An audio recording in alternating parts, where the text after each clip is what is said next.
नमस्कार। आप सभी के अपने चैनल जय गुरुदेव उत्तराखंड पर एक बार फिर से बहुत बहुत स्वागत है। आशा करते हैं कि आप और आपके परिजन सभी स्वस्थ होंगे। इसी कामना के साथ बढ़ते हैं आज के विशेषांक की ओर। आज का यह विशेषांक एक घटनाक्रम पर आधारित है जो कि श्रद्धेय श्री नीप करौरी महाराज जी से संबंधित है और इस विशेषांक के माध्यम से इसके अंतर्गत जो घटनाक्रम महाराज जी से संबंधित है उस घटनाक्रम को जानने से आप निश्चित तौर पर अपने जीवन में बड़े परिवर्तन करने में सक्षम हो पाएंगे। तो आइए बिना समय व्यर्थ किए हुए लेकर चलते हैं आपको आज के अद्भुत क्रमांक की ओर। जीवन में हम सभी जानते हैं कि व्यक्ति का मन बहुत चंचल होता है। यही कारण है कि मन अशांत रहता है और कई तरह के सवालों को भी जन्म देता है। आपके मन में भी बहुत से ऐसे सवाल होंगे कि जीवन में हम बहुत अशांत रहते हैं, हमारे जीवन में इतने सारे विचार आते हैं कि उन विचारों से हम पूरी तरह से संतुष्ट नहीं हो पाते और नकारात्मकता के प्रभाव में आ जाते हैं। तो आज का जो विशेषांक है इसी घटनाक्रम पर आधारित है। एक बार की बात है कि महाराज जी श्री कैंची धाम में विराजित हैं और महाराज जी का एक अनन्य भक्त महाराज जी के पास जाकर महाराज जी के दर्शन करने को बहुत ललायित है। महाराज जी जैसे कि आप जानते हैं श्री कैंची धाम महाराज जी के अनन्य भक्तों से सदैव घिरा हुआ रहता है। तो वह अनन्य भक्त संकुचित होता हुआ महाराज जी के समक्ष जाकर बैठ जाता है और अपनी बारी की प्रतीक्षा करता है। जैसे ही उसकी बारी आती है तो वह महाराज जी के पास जाकर कहता है कि महाराज जी मेरे जीवन में बहुत अशांति आ गई है, मुझे इस अशांति के प्रभाव से निकालिए। महाराज जी पहले तो उसकी बात सुनते हैं और वैसे ही अपनी रहस्यमयी मुस्कान के साथ उस अनन्य भक्त को जवाब देते हैं कि अत्यधिक विचारों के कारण तुम्हारे भीतर बहुत सारे विचार आते हैं। तुम जिस परेशानी से जूझ रहे हो ये परेशानी केवल तुम्हारी नहीं, ये बहुत से लोगों की परेशानी है। महाराज जी कहते हैं कि ऊपर आकाश की ओर देखो और बताओ कि तुम्हें क्या सूर्य दिखाई दे रहा है। ऐसा सुनकर वह भक्त कहता है कि महाराज जी सूर्य के साथ साथ बहुत सारी धूप दिख रही है, तो मैं सूर्य को देख नहीं पा रहा हूं।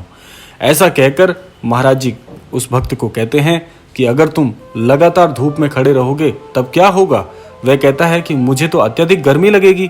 ऐसा सुनकर मैं तो बहुत बेचैन हो जाऊंगा। तो महाराज जी कहते हैं कि अगर धूप में खड़े रहने से तुम्हें गर्मी लगती है तो इसमें दोष किसका है, सूर्य के ताप का या तुम्हारा।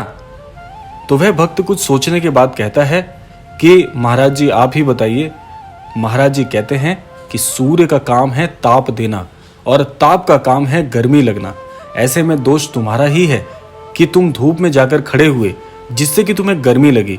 तुम्हें अगर शीतलता चाहिए तो छांव में रहना सीखना होगा और छांव में रहने के लिए बुद्धि भी तुम्हें ही अपनी इस्तेमाल करनी होगी। ठीक इसी तरह से जो चंचल मन का स्वभाव होता है, विचार होते हैं, भावनाएं होती हैं, वह क्षण भर के लिए होते हैं लेकिन विचार से पैदा हुई भावनाएं देर तक टिकी रहती हैं। अब यहाँ पर निर्णय ये करना है कि ये प्रश्न आप सभी के लिए भी बहुत महत्वपूर्ण है क्योंकि जो विचार एक दिन में अनेकों विचार हमारे मस्तिष्क में आते हैं। तो महाराज जी का कहने का आशय यह है कि अगर हम प्रत्येक विचार में प्रतिक्रियाएं देना प्रारंभ करें तो ऐसे तो हमारा जीवन बहुत मुश्किल हो जाएगा। क्योंकि जीवन में जो विचार हमारे काम के हैं वे विचार हमें चुनने चाहिए। क्योंकि मन को शांत करने के लिए तन के आयाम पर कार्य करना बहुत आसान तरीका है। यानी कि आपको यदि मन को शांत करना है तो अपने इस शरीर का भी सहारा लेना होगा। शरीर का यहाँ पर आशय है कि अपनी बुद्धि का, अपनी ज्ञानेंद्रियों का। यानी कि आप जानते ही हैं कि हमारे जीवन में दो तरह की इंद्रियां होती हैं जो हमारे इस पूरे शरीर को चलाने में सहायता करती हैं।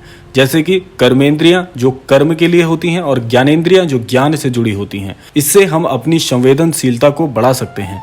यानी हम जो भी कार्य करें उसे पूरे आनंद के साथ करें। मन के आयाम से हटकर तन के आयाम पर जाने से ही हमारा जो चित्त है, जो मन है, वह शांत होगा। अब एक बात आपको और ध्यान में रखनी है कि इन अनेकों विचारों पर हम सोचने तो लग जाते हैं लेकिन जो सोचने योग्य बात है वह हम नहीं सोचते। महाराज जी यही बताना चाहते थे उस अनन्य भक्त को कि हर विचार पर यदि हम सोचकर परेशान होने लग जाएं या खुश होने लग जाएंगे तो उन विचारों से हमारे जीवन में कोई परिवर्तन नहीं होगा। हमारे जीवन में परिवर्तन कैसे होगा कि हम जो महत्वपूर्ण विचार हमारे लिए महत्व रखते हैं, जो हमारे जीवन के लिए महत्वपूर्ण है, हमें ऐसे विचारों को चुनना होगा। यदि हम ऐसे विचार नहीं चुनेंगे, यानी कि हम ऐसे विचार चुनेंगे जिन विचारों से हमारा कोई लेना देना नहीं है, तो हम निश्चित तौर पर परेशान ही होंगे, उससे जीवन में कोई परिवर्तन नहीं आएगा। आप तो यह देखिए कि हमारे जीवन में जो विचार आ रहे हैं, क्या वे हमारे लिए हैं या अन्य किसी की बात को सोचकर हम उस पर विचार करके खाली चिंतित हो रहे हैं। तो इसीलिए हमें यह चुनना चाहिए कि हमारे जीवन के लिए जो महत्वपूर्ण चीज़ है उस पर सोचें, विचारें और उसको जीवन में प्रयुक्त करें, तब जाकर हम उन विचारों से अपने जीवन में कुछ महत्वपूर्ण सीख पाएंगे। दूसरी बात यह है, आप सभी ने एक नियम और सुना होगा जो कि बड़ा ही प्राकृतिक नियम है, जो बड़ा ही दिव्य है, वह है आकर्षण का नियम। आकर्षण का नियम भी ऐसे ही कार्य करता है। शायद आपने कभी सुना होगा कि जीवन में जो सफल लोग हैं वो अपने सफल विचारों से, यानी कि स्वतंत्र विचारों और सकारात्मक विचारों से ही सफल हुए हैं। इसके पीछे एक नियम कार्य करता है। वह नियम यह है कि जिस प्रकार से अनेकों विचार आते हैं मस्तिष्क में, उसमें से केवल सकारात्मक विचारों को चुनना प्रारंभ करिए और बाकी विचारों पर बिल्कुल भी सोच प्रारंभ मत करिए। उन सारे अनेक विचारों को या व्यर्थ के विचारों को जीवन से हटाना प्रारंभ करिए। केवल सकारात्मक विचार जो आपके लिए सकारात्मक हो सकते हैं उन पर विचार करिए, उनका अनुसरण करिए। आप पाएंगे आप बहुत शीघ्रता से जीवन में सफल होने लगेंगे। और जितने भी सफल लोग हैं, यदि आप उनके बारे में पढ़ते हैं, जानते हैं, सुनते हैं, तो एक चीज़ आप सभी में समान पाएंगे, वह है उनकी सकारात्मक और इच्छा शक्ति। यानी कि सकारात्मकता और इच्छा शक्ति उनकी बहुत मजबूत थी। उन्होंने अपने जीवन में केवल और केवल सकारात्मक विचारों पर ध्यान देना शुरू किया और उन्होंने केवल सकारात्मक विचारों को जीवन में आकर्षित किया। इसीलिए आकर्षण का नियम उनके लिए सटीक तौर पर कार्य कर रहा है और करता रहेगा। जब तक आप इस प्रकार से सकारात्मक चीज़ों को जीवन में उनकी भारी मांग करना प्रारंभ करेंगे तो वो चीज़ें आएंगी आपके जीवन में भी, चाहे वह आपका एक सफल व्यक्तित्व को पाना हो, चाहे एक सफल व्यक्तित्व वाले कार्य क्षेत्र को प्राप्त करना हो, चाहे आप नौकरी पेशा हो, चाहे आप छात्र हो, चाहे आप वयोवृद्ध हो, चाहे आप एक बालक हो। हर प्रकार के जो विचार हैं आपके लिए जो महत्वपूर्ण है उसको जीवन में आकर्षित करना प्रारंभ करिए। जीवन चमत्कारिक ढंग से सफलता आपके लिए लेकर आएगा। और महाराज जी भी इस कथा के माध्यम से यही आपको बताना चाहते हैं कि व्यक्ति केवल व्यर्थ के विचारों से ही जीवन में परेशान होता है। वैसे तो अनेकों विचार हैं, तो जब विचार पर ही विचार करना है तो सकारात्मक विचारों पर विचार क्यों नहीं करते, ये प्रश्न आप स्वयं से पूछिएगा। उसके बाद आप अपने जीवन में केवल और केवल सकारात्मक चीज़ों और सकारात्मक दृष्टिकोण से सफलता को आसानी से प्राप्त कर पाएंगे। तो यह था आज का विशेषांक। इस विशेषांक के साथ एक छोटी सी बात आप सभी से और साझा करना चाहूँगा कि ये समाज, ये दुनिया, ये ब्रह्मांड, ये सृष्टि बहुत ही सीमित तौर पर आप सभी के लिए है, हम सभी के लिए है, क्योंकि यहाँ पर हमारा जो आगमन हुआ है बहुत सूक्ष्म समय के लिए हुआ है। तो इस सूक्ष्म से समय में ही हमको सफल और असफल दोनों में से जो भी है हमारे जीवन में वह बनना है। तो इसीलिए एक बात याद रखिएगा कि कभी भी दीर्घकालिक जीवन में अपने कोई भी योजनाएं ना बनाइए, क्योंकि जो लोग दीर्घकालिक योजनाओं पर कार्य करते हैं वे अपना आज का क्षण खराब करते हैं, आज का समय खराब करते हैं। इसीलिए वर्तमान में जीना प्रारंभ करिए। जो लोग वर्तमान में जीते हैं उनके लिए भविष्य के मार्ग स्वतः ही खुल जाते हैं। ऐसे व्यक्तियों के लिए भविष्य में आने वाली अच्छी योजनाएं, अच्छे कार्यक्षेत्र, अच्छे आर्थिक स्थिति और अच्छे मस्तिष्क में जो विचार आते हैं, अच्छी भावनाएं, ये सब कुछ उनके लिए पहले से ही नियत हो जाता है, जो कि ये नियति करके देती है। इसीलिए हमको आज में वर्तमान में जीना सीखना चाहिए।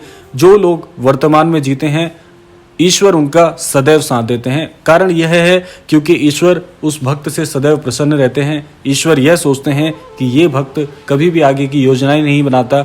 इसका आशय यह है कि इस अमुक भक्त का मुझ पर बड़ा ही कड़ा विश्वास है, इसीलिए इसके विश्वास को ठेस नहीं पहुंचानी है और इसकी सभी योजनाओं को, इसकी सभी मनोकामनाओं को आसानी से पूर्ण कर देना है, क्योंकि यही वह भक्त है जो समर्थवान होकर अन्य भक्तों की भी सहायता करने में पूरी तरह से सक्षम होगा।